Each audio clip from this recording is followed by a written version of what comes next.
Welcome to one more episode of the Relocation Journal, your spec to connect when moving again. Don't forget to like us on social media. You can find us on Instagram, Facebook, and TikTok as Bilingual Chat Realtors.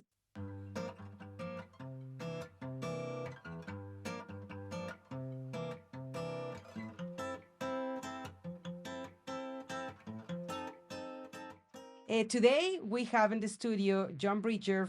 He is loan officer with CNE. Thank you very much for Glad to coming. be here. This is a space for people to connect when they are moving again.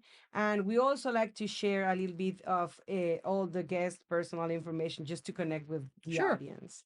So we have three questions for you. Yes, ma'am. The first one, how many times have you been relocated? It's interesting you mentioned actually just once in terms of it's hard to believe. I know I'm probably the exception to the rule. Where are you from then? So I grew up in Maryland. So Okay. but it's funny, both my mom and dad grew up in the South. My mom was from Chattanooga. Okay.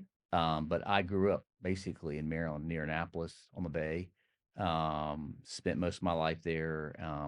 Went to school in the South because I always enjoyed being in the South. Went to school at a small school in Virginia. Went to graduate school in North Carolina, and then took a job. My first job out of college was in Chattanooga, Tennessee. But it still was a big change for me. Certainly was. It was a lot, a little bit of anxiety. Even though I know I had some extended family here, it's definitely was a culture change Mm-hmm. in the sense of I know some people think of culture change is moving from one country to the other, but even one part of a country, going This from is the a very north to big the south, country, yes. there's definitely some cultural things I had to adjust to. Well, I feel totally what you say, especially because when you're coming from a different country, it takes you a little while to understand, the culture, the people, how things work. You're not gonna ask things in this way. You need to be a little bit more patient, more Yep. kind, and the Southern are really kind people, and sometimes we're like very rude people. We just come in. We are always in the Yep. the bus of a big city, so it takes a little while to slow down and approach a different way to people. Yeah, I would say that's definitely it's a different, little bit of different pace. Although I'd say one benefit for new visitors coming to Chattanooga, it's not as slow as it used to be. I feel like in some ways we're becoming the next Austin of the South. It's becoming more metropolitan. We have folks that are moving from all parts of the country to Yeah, Chattanooga. So I I'm think, from different countries. and from different countries, you're Yeah. absolutely right. And so I think it creates an opportunity for you to find your own vibe, Mm-hmm. because there's definitely lots of different communities in the Okay. city that you can connect with. So I think but we still have that little bit of that small town feel. So it's not. I think one benefit of being still kind of a quasi small town is that you can get away when you need to get away. Yeah. And you don't need to go that far away to get away. No, you don't. No, you just drive 20 minutes and maybe even 10 and you're in the woods. It's pretty amazing. Yeah, one of the things I always loved about this city is actually when I first got here, and I didn't know it existed from all the time I'd visiting my grandmother, that there was a Tennessee River Gorge. Had no clue that within 5 minutes of downtown, there's this Grand Canyon running, 5 minutes from the city that you could, take a Mhm. kayak and float down, and Yeah. very scenic, serene place. So yeah, I think that's unique about our city is you can live in the city, you can live on a ridge, you can live on a mountain, you can live in some small town. You really have a lot of options. Yeah. And then people don't get scared. Okay, Chattanooga is definitely growing. It's a big Yep. city. It's getting a bigger city. Yep. It's not as big as Atlanta, of course. Nashville, you won't need to deal with the traffic. Of course, I-24, it's a separate story. Yep. Yep. But don't need to be in the traffic 3 hours to go across the No. city. But it's growing to the point that we have new restaurants, new Hmm. places to for entertainment, new options, new schools, a little bit of new everything. So Chattanooga definitely is changing. All the new people that are coming are just renovating the city. It is great. I think that I think one thing that some of the early folks did in terms of revitalize the town did, starting with the tourism piece with the aquarium and some of the big attractions that enabled us to start get a jump start on some more different restaurants. And Yes. it's hard to imagine back in the 1990s, there was like maybe I could count on one hand the places you could go eat. Where you could go? Are they still in business? It's interesting you should mention that. I don't think any of them are. Okay. Like one was called the Loft. They're Okay. not around anymore. They were in the North Shore. That was the steak place you would go to. Okay. There was a place called the Sandbar, which is now the Riverside Boathouse. It Okay. used to be a little kind of a place you would go for performances and have kind of bar food and watch live Okay. music. Um, and there's a place called the Town and Country. That's Walgreens now in North Shore. So yeah, I mean, it's a totally different. Now we still got some of our old local places that are Yeah. around, but what I like about it is you do have a mix of both kind of older places and newer. And even within different ethnicities, you have a lot more variety. Like we have some more Central American restaurants, Yes. not just Hispanic. We have his Central American, Ecuador. So I think it's kind of cool that you can really sample the different fares. Like elevated cuisine, because Yes. for example, on the Mexican cuisine, you can have, of course, your street tacos, Yep. but there are very nice places that have a really good menu that I liked a lot. I mean, it's totally different approach from the Mexican Mm. cuisine. And the same, I saw that there's like a new Chinese restaurant. Have you been there? No, which one's that? I can't remember the name, but I believe it's in downtown. It's Oh, a wow. new, like a fusion Oh, I know what Chinese. you're talking about. They do, it's there off of the Patton Parkway. Yes, exactly, Yes, and exactly. they do, you do the, oh, what do you call it? It's the pho or Yeah, yeah, exactly. yes, I'm not that fan. That's what I haven't been there because yeah, it's not my favorite. But yeah. I saw that there we have new options that we didn't have before. That is very true, and that's again, I think, so I think that's a benefit, I think the other opportunity you will find as moving here to Chattanooga is it's easy to kinda go other places if you want to. We have 2 different if you don't wanna fly out of Chattanooga, you still can look at Atlanta or Or Nashville. Mobile or Knoxville. Yeah, I mean, you got several options for how you wanna fly out. I mean, Chattanooga does have several direct flights Hmm. you can take advantage of. Again, if you want to go to the big city, you've got your choices all within 2 hours drive. So yeah, it really is a nice. I think it is a good mid size where we don't have Yes. quite have the big city problems. You can really enjoy your life here. And it's not that expensive flying from Chattanooga because we go to Mexico every year Mm, and we used to go, we used to fly Atlanta, Mexico City because it was cheaper. Now mhm. it's cheaper doing Chattanooga, Atlanta, Atlanta, Mexico City. So we change it. Oh And wow, we just realized that it was cheaper. And I said, like, why are we driving 2 hours and then another 2 hours coming back when we're exhausted? yeah, So we have definitely better possibilities here. Well, the second question, yes, uh-huh. from the first time that you relocated, Mhm. what was something that you learned that you would give as a piece of advice to everyone who's watching this episode? Um, hmm.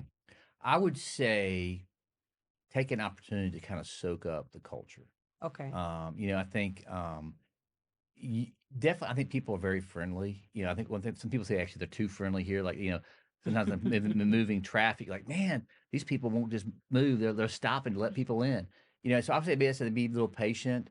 Particularly if you're used to that big city, fast moving traffic. You're going to find people that are going to stop and let somebody make a turn, which might drive you mad if you're used to just kind of asserting yourself on the street. Um, so that would be one. I would say the other, I mean, if you're not used to the southern heat, just that's something you just have to kind of get used to and accustomed to. It is It hot here. is hot in the summer. It is super It humid in the is. summer. You just have to kind of. That's we have air conditioning and iced tea. That's what they invented iced tea for Oh was yeah. those hot sweltering summers. Um, so I think that that's something you just. But what's nice about Chattanooga though, it's far enough north. We still get the nice change in season, so we still get the fall leaf colors. Yeah. Probably is another funny thing. I'm sure you've talked to newcomers about is, and if there's a threat of snow it is actually a thing. Even though No if you're from school. the stores closed, and the reason is it's not that the snow's bad. It's just we don't have a lot of street equipment for moving Yeah, stuff, we so don't. it doesn't take much for things to be in lockdown. And because we have so many different elevation changes with ridges, some places get iced up, and it may take a day or two before they can get out on the street. So Yeah. it's kind of a real deal. If you hear about snow coming, yeah, you probably want to get the milk and the eggs, and just kind of be patient with it. I'm going to post this one on Facebook because I have seen so many times people getting into the Yeah. Facebook groups like, why the schools are shut down if Yep. we don't have any snow?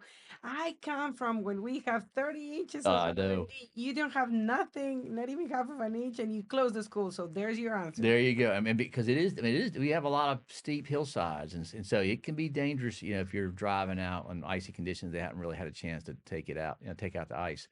Um, So, again, that's just part of the vibe, and way I look at it, it's kind of nice to have a couple days off, and everybody kind of goes with it. So, Yeah.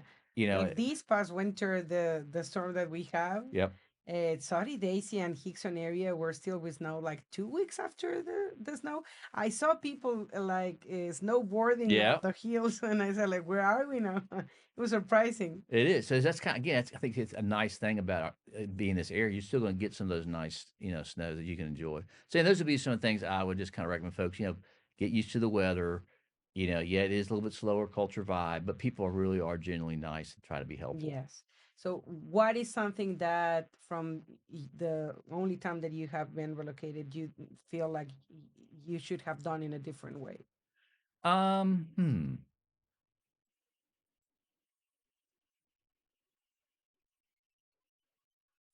Um, I'm still kind of happy where I'm living currently. It could have been not interesting to Are you maybe the same house not that? basically the same area. Okay, 'Cause okay. I'm kind of a North Shore guy. I like living north of downtown because I love the drive across the river every morning. It's beautiful in the mornings.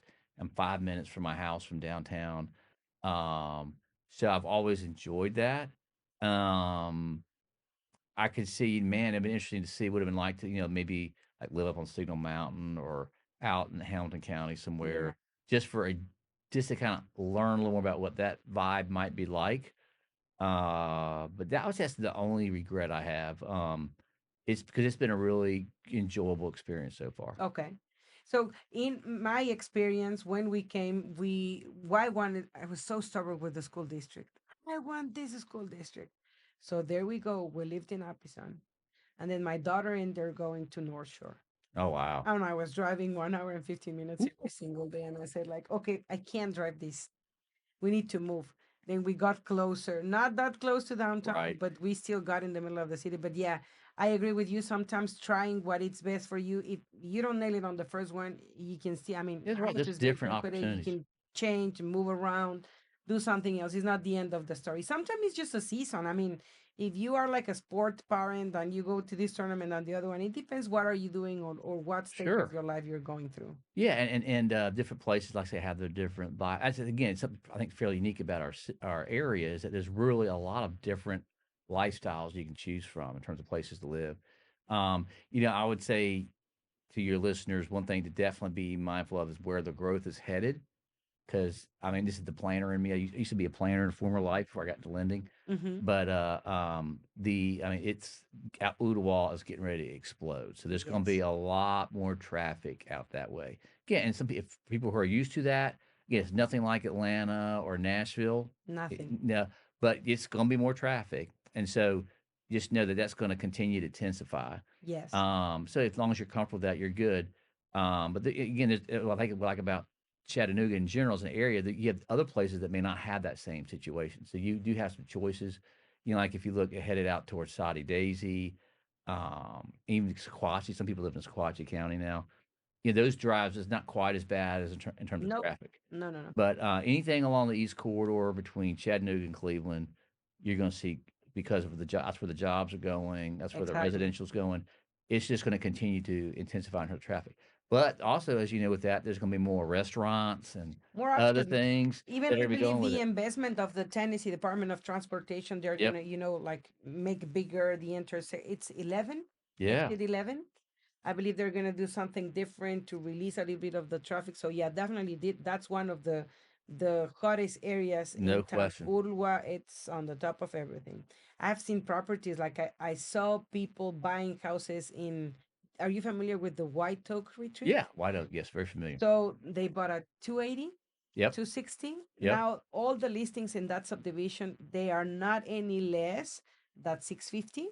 Because they got the schools, Everything. everything. They have the clubhouse, which is beautiful. They have the Yep. pool. So it depends. Sometimes you need to see things a little bit more with perspective. That's right. At the beginning, you might not be satisfied, but if you look like the potential, what is going to be in a couple of years and Right. kind of get a different insight, you can plan accordingly.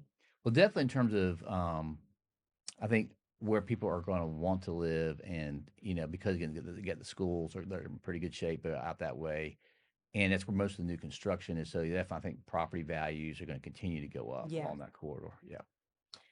Well, thank you so much for the Yeah. advice. I think that this is super helpful for all the people who follow Yeah. the podcast. Everyone that is looking for a different insight of Chattanooga is not me. It's Yeah. also people in the community who've been living here for 30 years. That's right. And again, I just put a plug in. I'm a big foodie, so I encourage you to really try some of the local places. There's some really interesting local funky places to try. There's Champy's Chicken. If you have tried that, MLK.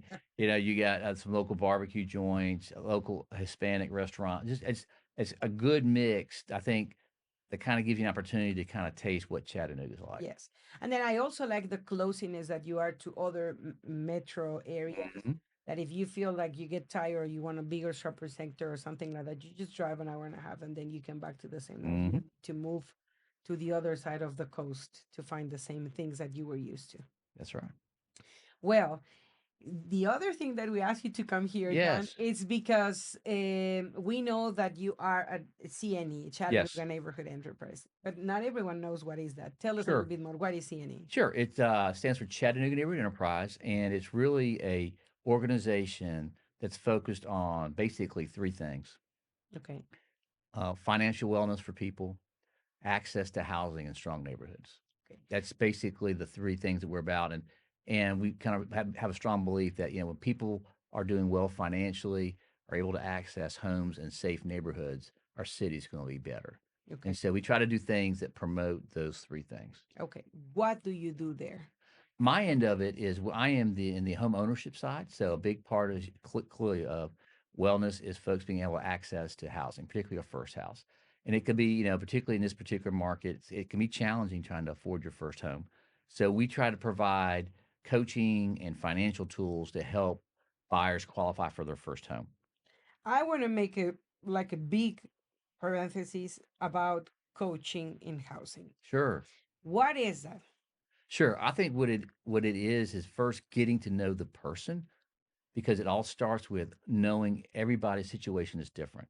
So it starts with understanding their unique profile in terms of how they make a living, what their credit situation is like, what their money situation is like. And then once we understand that, and it doesn't mean it stops there, it's just like a starting point. Then we talk about exploring options. It's about increasing awareness about, oh, if I do this, I can actually increase my purchasing power by Y. Simple things of, like credit score. Yes. One of the things I really remind my clients is, I always say the word I can, but should I? And if you do something simple as improving your credit score to get, like, say, over 660, that's Mhm. kind of a big pricing differential in most lenders. You can shave a half a point off of your interest rate. What that half point means, not only reducing your mortgage by about $100 a month, it probably also could increase your purchasing power by 10 to 20, $30,000, Which is a lot. which is huge, particularly if you're trying to reach to the market. So, helping the client understand that, because that empowers you. Now that you know how a lender looks at designing a loan for you, then you're no longer kind of a passive participant. You are an active driver of that. Exactly. So what we try to do is say, okay, hey, if you look at doing X, Y, and Z, you can get to here. Exactly. And so that's the exciting part for me. I disagree strongly when people say it's super easy buying a house. Mm, It is not. no, it's not. It is not. So everyone's situation is very different. It is. Not everyone follows the same path. Not Sure. everyone's situation is the same. Not everyone's finances are the same. Everyone needs to have a different assessment, and it's not the same medication. Not whoever Sure. goes to the doctor won't get the same medication for a headache. They will have different depending on their circumstances. It's exactly the same thing for housing. Do you agree with this? Oh yeah, I can give you an example. Something you and I were just talking about: hourly workers. uh, the pathway for an hourly worker is much different than a salaried person. Yes. Unfortunately, that's not fair, to be honest. But unfortunately, we don't make the rules. That's what Fannie Mae and FHA do. But if you're an hourly paid worker, we have this thing called, you and I talk about variable income. Mm-hmm.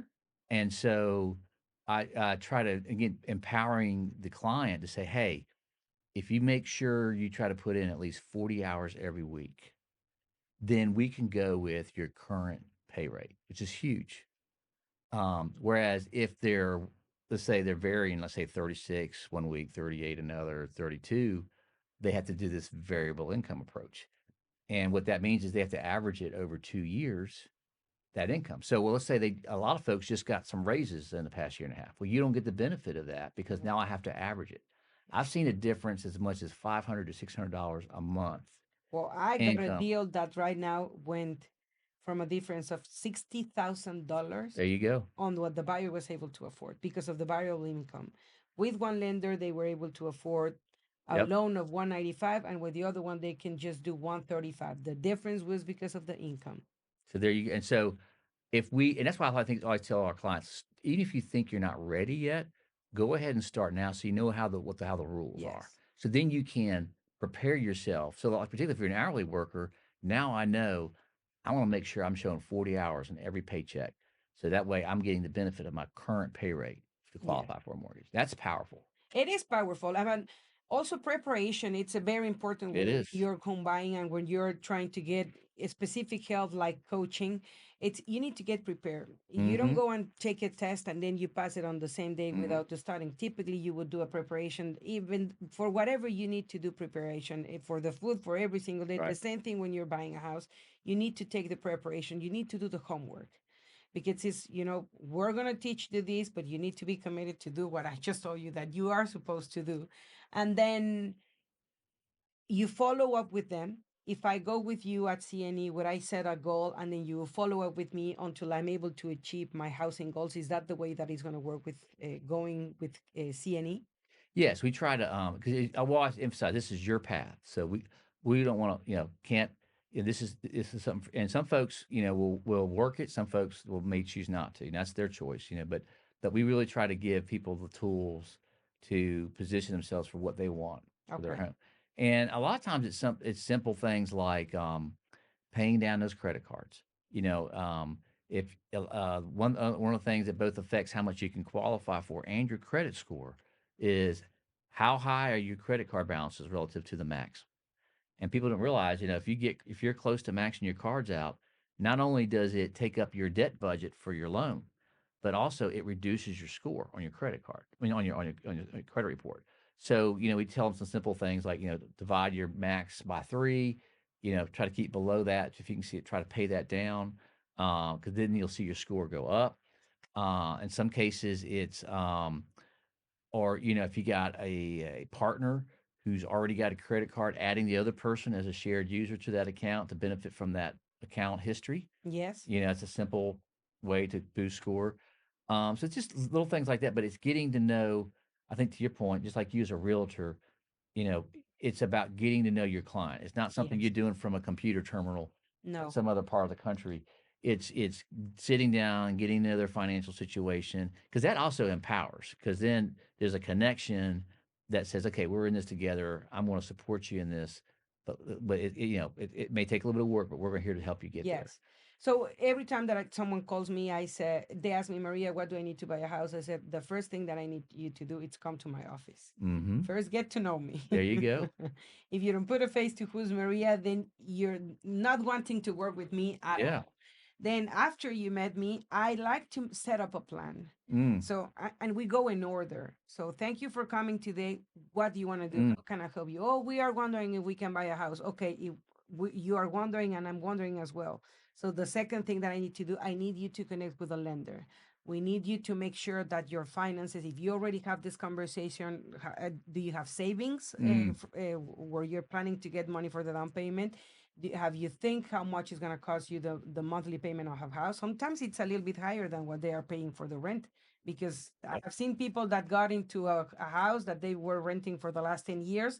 They don't want to leave the house because they are paying so little that they say, well, I'm going to pay that high on the mortgage because that's your money. It's not the landlord's That's money. right. So, anyways, I kind of go into their personal situations and see what they are trying to do, refer them with a lender, getting them to approve. And then when you say you're good to go, we start That's with the right. home search. And that's where all that homework is so important because there's so much time invested in that prep.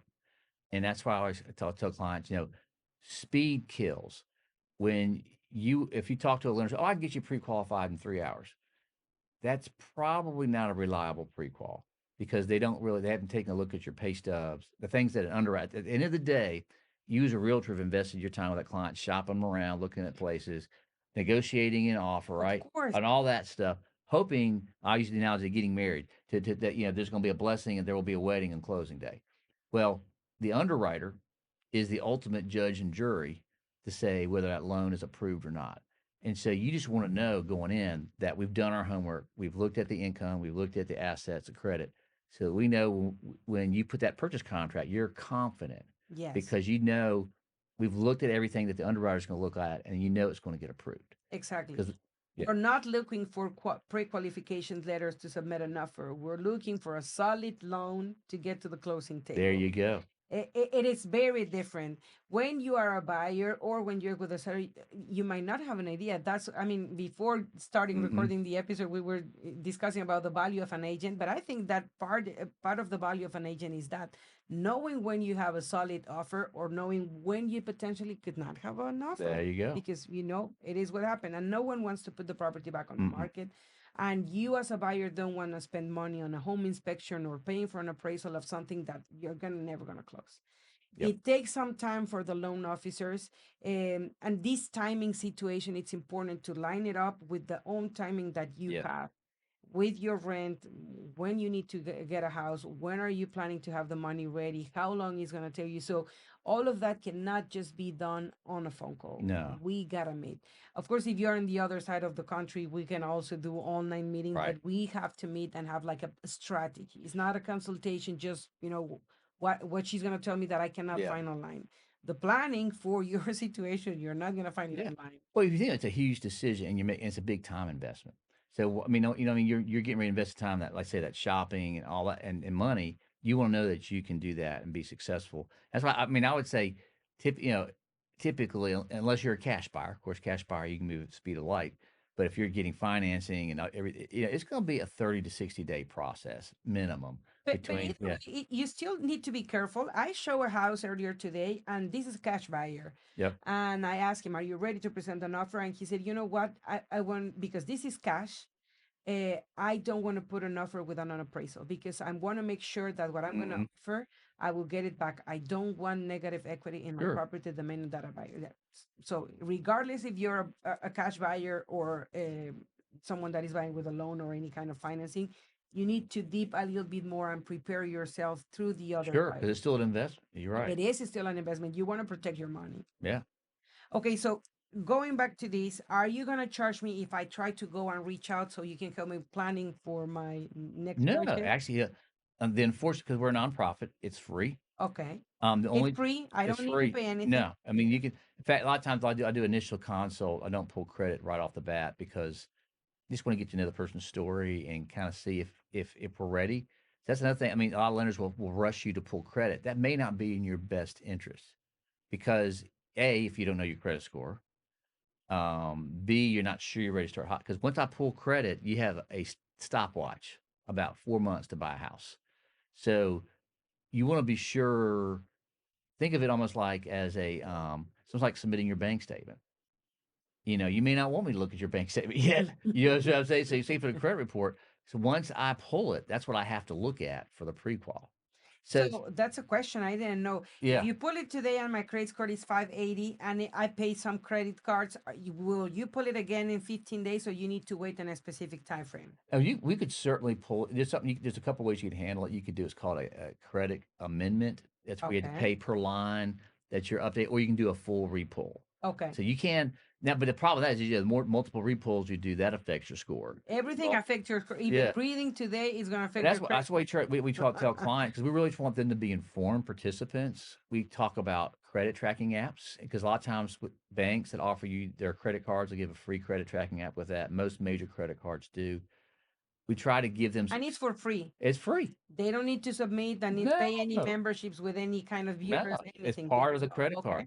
And so I think that's a great way to know. Now, there'll be some variance because a mortgage credit pull has a little bit different scoring mechanism than the standard credit tracking app, but it'll be close. Okay. So I always want to kind of first make sure the client is kind of aware what's going on with their credit. And they may or may and maybe they're satisfied with it, but they may want to do some things to improve it. So give them that opportunity Yes. if they want to improve their score before I formally pull it. Yeah, and also I feel that sometimes when you don't know if you're ready and you don't have anyone to ask, you can very easily disencourage Yeah. yourself about starting. Yeah. I already know that my credit score is 580. Yeah, but you can do an FHA with that credit score. Of course, you're going to have a better interest rate if you have something higher, but you don't know. And Yeah. just because you don't know, you start having these misconceptions Sure. about buying, if it's a good time, if I should do this, if I would qualify. So it's better to ask someone. Yeah, and then like you say, and there's different. I mean, for some people, like I've done some loans with a 623. Um, and so and like in that one particular situation, they had some other family members that were living with them. They were also bringing in income, Okay. so it wasn't a high risk thing for that person because they had other people.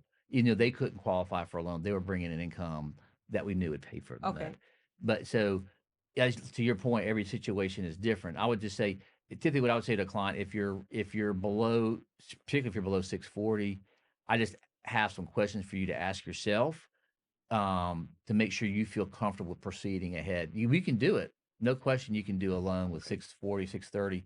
It's just more likely a couple things. Your rate's going to be a little higher, usually by a half point or more. And then you're going to probably not be able to qualify to purchase as high because there's a higher credit risk. So they're going to typically, usually the underwriting system that reviews your loan is going to have a lower maximum for your debt to income. Okay. So it's all trade-offs, right? Yes. And so some people are okay with that. Say, hey, you know what? I'm ready to go ahead anyway. But at least you kind of know going in. If you're sitting in at home looking at your computer, you're not going to know anything. You No. need to go and approach with the people that know. Yeah. So you mentioned something that it's like another kind of conversation, and it's credit Yeah. score. Yeah. Credit score is so complex. I still don't know. Like, it's Sure. very different. In Mexico, when you handle your credit score, you are supposed to have no debt. Right. The higher your credit score, the no debt that you have. But here, if you have no debt, you won't have the perfect credit score. It looks very different. But there are Yeah. also people that, they life happens, they got Sure. complications, Sure. problems. Some people needed to file bankruptcy. Very complex a situation. Will you assist them in all this navigating through the Yeah, credit that's score as part of well? our mission, no question. We want. I mean, we have actually Jackie Madding, who's going to be at our Money School event coming up. She's a credit coach and housing counselor on our team. Does it for free. Now, if she pulls somebody's credit, she has to charge the cost of like $20. But you don't have to do that. If you've got your own credit tracking app, you can just come in for free. As long as she can see what's going on with your credit report, she can give you some coaching on how to get it up. That so then why would I pay a company for my credit repair if I can go with you There you and go. Well, I mean, I would say the only and unfortunately, people make money in a lot of different ways. I would say sometimes where I do see it paying off, like Consumer Credit Counseling offers a credit repair service where you just need to consolidate. Like, say you got a bunch of collections that just need to get consolidated into one loan, so you can pay off those collections, help clean up your credit, and get, they're that's called a credit management situation where they're actually doing debt consolidation and reorganization. Um, but to your point, I would say that's probably maybe 10 to 20% of the people who need credit work. The other 80% is just about knowing what you need to do and doing it. okay. So like you say, it's okay. I need to just pay these credit cards down. Oh, I mean, here's a real funny, not funny, but funny story. Uh, I mean, something simple as you would think, okay, I'm not going to worry about that collection. It's only $100. I had a client who, when I pulled their credit, at one point it was like, it was like, I don't know, it was like 670. Well, they had this $100 collection file within the past like 2 months, dropped to like 50 points for Yeah. $100. Yeah. And so the lesson there is it it doesn't matter how big it is, it's the recency of the collection that affects that score. So again, the lesson learned there is, man, if I just go ahead and figure out how to get that paid off, and there's some art to how you do that because you want to get it removed from your credit report. Exactly. You're Because it's not not just just not going just and paying paid. and that's it. You need to know how to negotiate to get, say, if Yeah. I pay you this, you're going to remove it from my report. Will you give me the letter and then you need to chase the letter? That's right. That's right. But those things like that are empowering. So you don't. Some folks won't necessarily feel overwhelmed by that Yeah. situation. On the funny stories, I got a buyer that we closed in December, and the lender said, "You have this collection, you need to go ahead and pay it." So I told her, "Do not pay until you call the lender, just to make sure that it's a Mhm. collection that you need to pay." So she went ahead and paid. And then 2 weeks later, we said, like, where's your letter? Well, they didn't give me the letter. I already did the payment. Wait a minute. What was the collection that she paid a different Oh collector? no. So she paid 1,500 on this company and the other 1,500 on this one. We were talking about different things. It was not the same. So do not make There you any go. payment until you talk to someone that is going to guide you. Well, that's something we'll tell buyers, particularly during the after you got a purchase contract. You want to live the most boring life possible. So you want to protect your cash. I actually had a deal fall through because the client didn't protect their cash. That's the first time it ever happened. That was not fun. But you want to protect your cash because you need that clearly for closing. Yeah. But you also want to just don't do. I mean, you know, some people say, "Man, I just want to go ahead and pay that off so my credit." Well, that may not be a good idea. So I would say, anything you want to do in terms of how you change your credit or just you want to talk to your loan officer Yes. first. I tell them no more eating outside. Okay, you're gonna Yep. cook a little bit more. We don't want you to keep on spending. No buying any furniture. Yeah. When you close, you will buy and Do whatever choose. you want. Right after that. No more clothes, no nothing. You're gonna stay at home and just do the homework that we told you, but no major expenses until we get to the closing table. No, no, no, we know. But I mean, sometimes you just never know what is Hmm. gonna happen, and then people are very excited. Yeah, I know. I Want don't to have a celebrate a little mower. early. I don't Yep. have a mower, and then we got a yard. How I'm gonna take her? I'm gonna go to Home Depot and get a new credit card, and then there you go. Ah, and I think the other side of that too is we talked a little bit about the importance of that purchase contract. It does have deliverables that you have to be ready to respond to. Okay. As you use a realtor work with your client, that yeah, you've got to have a home inspection in so many days. Yeah, you've got to have homeowner insurance secure within so.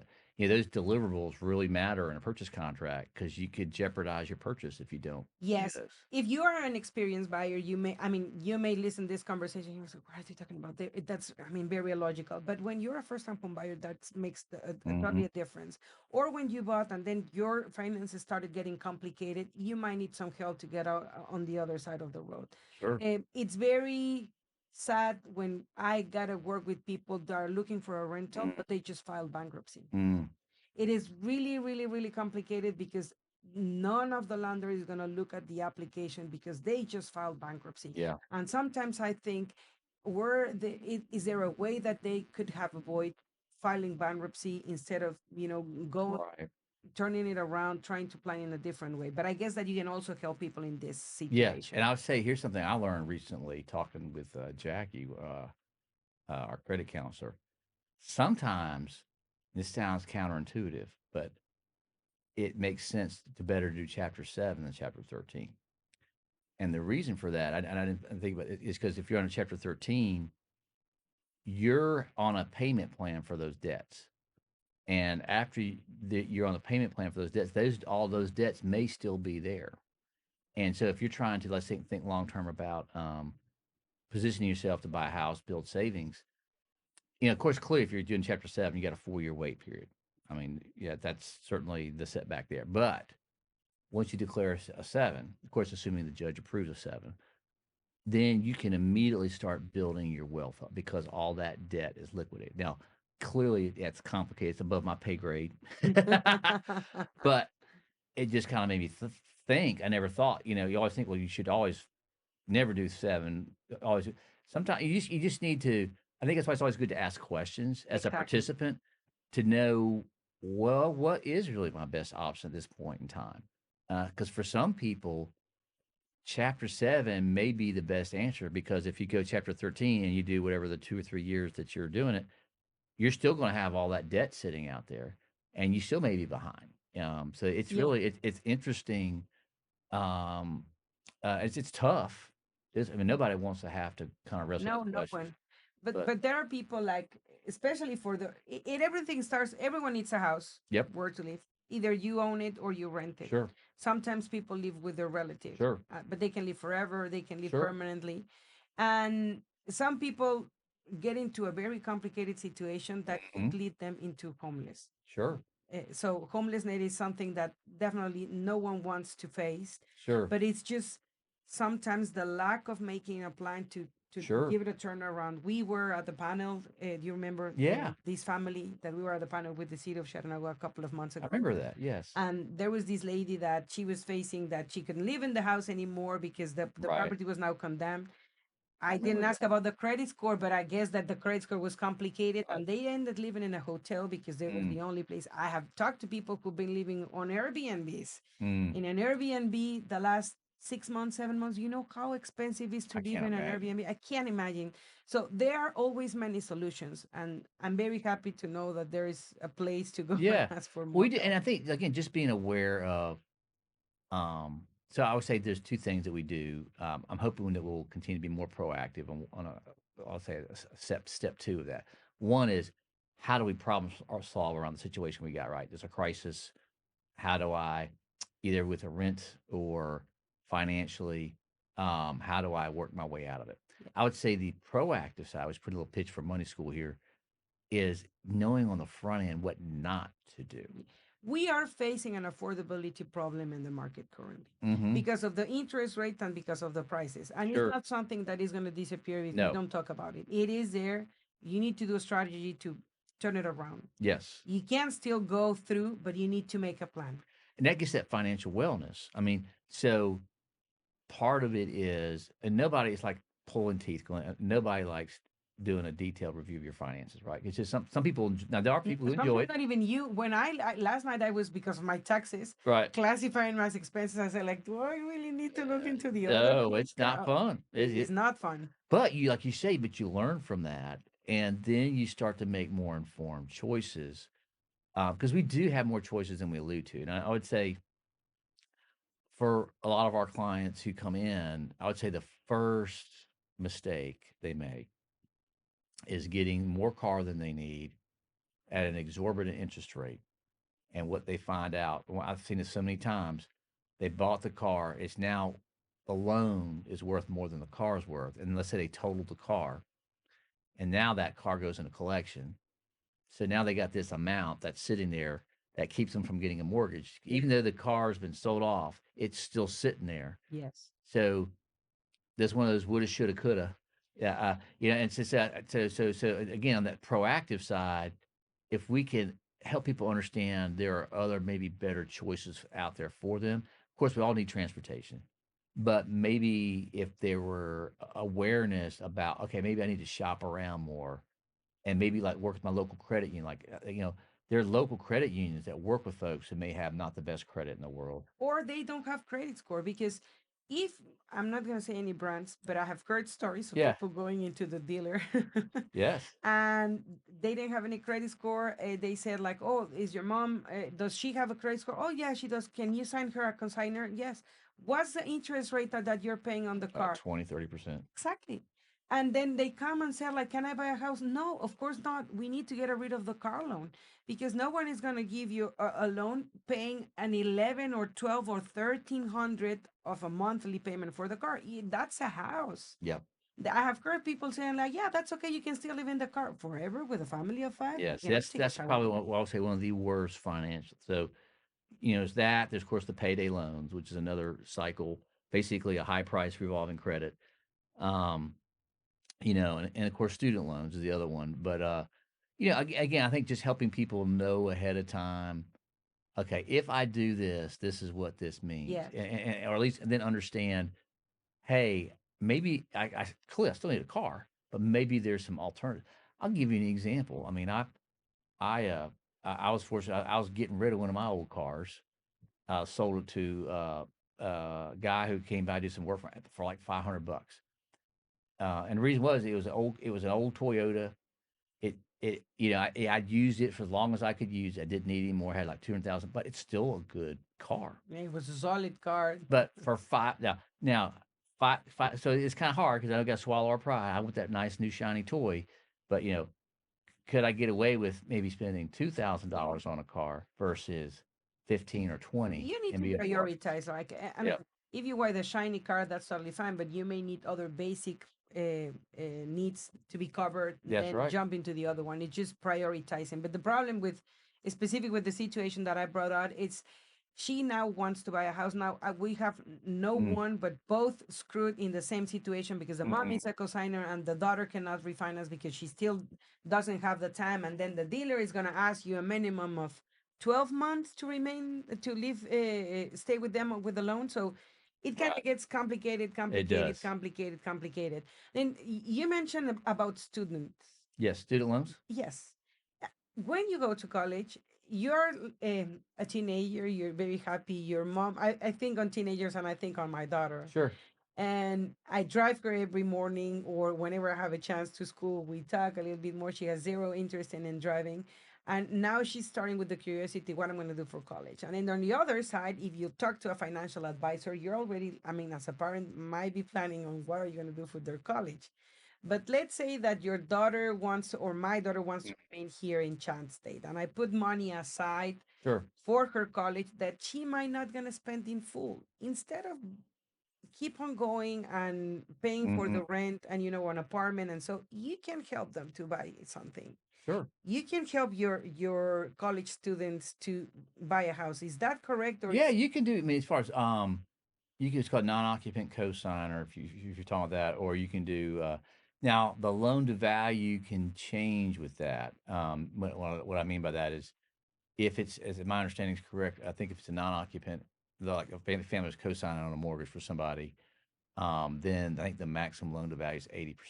So like a 20% down payment. But if you don't go that far, you can do what's called family gifts, which is kind of like the same thing. yeah? You can provide a gift to your kids to help with the down payment. That's That was certainly exactly what I was trying to go. You can bring proceeds from your parents to buy your first house sure, instead of spending all the money. Sometimes, it depends on the house that you're looking at, but we can still find a house at 200K right, with the down payment of $7,000, and then we can try to negotiate seller's concessions to cover the sure. closing costs. So it is possible buying a house with $7,000. Yes, it is. That's right. You just got to learn how to stack it up, called stacking capital. Exactly. Yeah. So I mean, and I think again, that's the reason why I've talked to your local, that local professional that you trust. Like so you've had a lot of experience in the real estate industry. I think to me, having time in that seat does matter. It's like if you want to go get a surgery done, as much as you want to give that surgeon who's learning on the job an opportunity, you probably much rather go with the guy who's been at it for about You 10 mean years, don't want to go who's with the who's big been house? who's been there, done that a few times, because Yes. there's a lot of wrinkles in real estate. And I think having that seasoned expertise to guide you along the way is going to save you so much headache. You know, It's expensive having a bad agent. yes. It is. It could be really expensive having a bad agent. Give you an example. I never forget this. I had one present me a contract that was not subject to an appraisal. I'm like, Why what? say anything? Yeah. So there's so I think that's always good to be really do get a relationship with the person you're working with, because you've got skin in the game. You want to make sure they got Yes. skin in the game with you. Um, It is not just a fact of personality, sure, because I mean, if you were to hire an agent, to hire an agent tomorrow, what are you going to look in an agent? You're going to look for expertise. You that's know right. what to do, so you would like to go with someone experienced. Would you like to go with someone that you can get out and have lunch and a couple of drinks? Well, I mean, Yep. that doesn't hurt at all. But on the Right. other side, I want to know that the one that has the responsibility of finding me a house, eh, At the end of the day, it is a knows what business. they're doing. It's a business deal. Exactly. And there's a lot at risk, and you want to make sure you're making, like I say, that person can guide you in making that decision. Someone asked me a couple of months ago, like, then if I'm a new realtor, how I'm going to get experience is no one gives me the opportunity. Well, the thing here is that you're getting experience with a family and with an investment. Sure. It's not that you're practicing your math in That's your right. notebook. It's real life, and you can not mess up with other one's life. So That's right. you need to go with someone that definitely knows at least what are they doing. Exactly. Again, I think the good thing for um, clients is there are some attractive loan options out there for folks, and as you were in different ways of approaching purchase contracts, and so you just want to make sure that as a buyer you're taking advantage of those opportunities. Yes, exactly. There are many circumstances around real estate. Mhm. Even if you're buying with a for sale by owner, either Mhm. with an agent, either like something on the off the market, something on the market, something that has been on the market for 180 days, something that just hit in the market in 30 minutes, and we need to start rushing. Yep. Everything has their own pace, and but you should go at your own pace. There you You go. won't follow the group. You will follow your own guide, and you will follow your own pace because that's gonna make you succeed. Otherwise, you're gonna get lost in the process. Mm. I, I basically have said I don't mind starting working with a buyer that is going to be ready in a year, but I know at least sometimes I need to look into my text. I say, when was the last time that I met you? I know. It's been so long that I really can't remember when I met you. But people need to start doing some homework, But and you then it's our job following up and but make being sure. you're being very realistic. I think for some people it is a year, and some people it's 2 months, some people it's 1 week. Yes. But yeah, usually they come back to you, and it's always I think it's really rewarding when you do hear from the client you may have talked to about 6 when they did what you asked them to do, and it's like, man, yeah, you're ready, you did it. You did this. I mean, I remember one who like took one was a key thing that was affecting a lot of clients was the change in status of student loans. As you remember, once they Mm. resumed payment. In fact, I had a purchase contract deal that almost went south because their credit report expired during the purchase contract, and when they repulled it, the student loans showed up as payments. So we worked out a deal where there's a family gift to take care of it. But what I'm getting at is with student loans, one thing we've been coaching clients on is having a zero on that credit report is actually not helping you. Because there's a status of student loans where they're deferred, and so I'm sure when you look at it, what's zero? That means it's not going to hurt me. Well, actually, unfortunately, underwriting rules, I have to assign a value. If it shows zero, I have to charge at least a 0.5% of that outstanding balance. So it's really not helping you. So what I tell clients is because they are opening up the opportunity to like call the student loans and renegotiate or get like a lower payment. So I say what you want to do is call and ask for them. Hey, I want to start voluntarily paying. Oh, let's say normally it would be $50 and you say, I'm going to voluntarily start paying $10. If they report that as $10 on your credit report, we use the 10. That's a huge It difference. is. And again, if you get that monthly budget $100 versus 10 showing up on your debt is a huge deal It's for a very mortgage. different. So we had a client that did that. She called in and got them to report it. So she came back to me about 3 months later. We got her pre-qualified. So, just little tricks like that to kind of to know how to maximize your situation. Where do I learn the tricks?